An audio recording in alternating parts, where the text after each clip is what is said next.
To the agro space, where the Chana prices have bounced back from a contract low on bargain buying, offsetting sluggish spot demand and hopes of a rise in the summer sown pulses output as well. The recovery is seen at lower prices, but the trend in the local market is still weak due to subdued demand. Spot Chana prices today dropped 84 rupees to 2723 rupees per 100 kgs in Delhi, lower than the government's set support price of 3000 rupees per quintal. The NCDX has levied a special margin of 5% on the short positions of Chana from July 27th. On your screens, more than 1% of gains coming in for the pulses prices today. The guar futures in the meanwhile stuck a contract low yet again on hopes of increased output due to higher area under cultivation, while the mounting stocks also weighed onto the sentiment.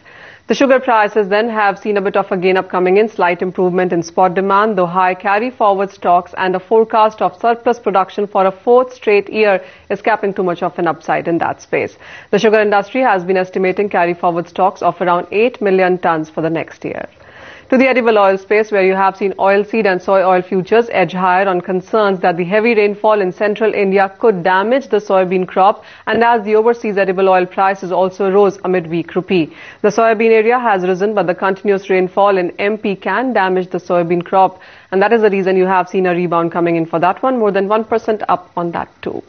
Vijay, what's your sense now coming in for the Chana prices? Because as you were discussing, some support needs to come, some consolidation perhaps needs to come before it starts gaining up. Absolutely right, Manisha. The 2,611 levels that we talked about on the September futures series held as a support, and as long as that support remains in place, that's a swing low one needs to watch out for and use as a stop loss on all long positions. Now, in the September futures series, the upside potential remains because now you have regulatory intervention by way of additional margins on shorts. So there is actually a disincentive for going short and an incentive for going long.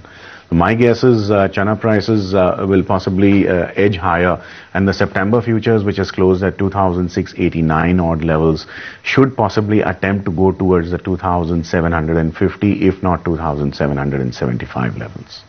Nipen, what's your sense coming in for the grains? Because that is an area you very closely track, whether it's wheat prices, maize or barley. Where have you seen a trend emerging?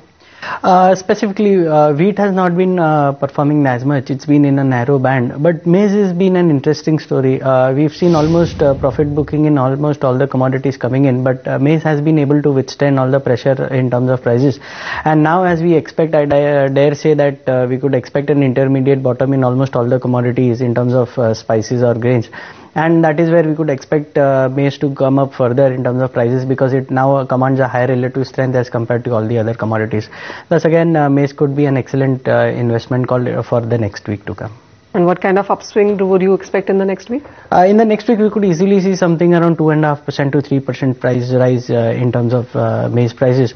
But again, a strict stop loss should be placed, as we've seen a good monsoon coming in. Then that will be better for the positions. Nipen, you also mentioned the spices pack, and we have seen continuous decline coming in for cardamom prices. Something like a turmeric and a jeera also have been very, very choppy. Which one would you be picking up in that space?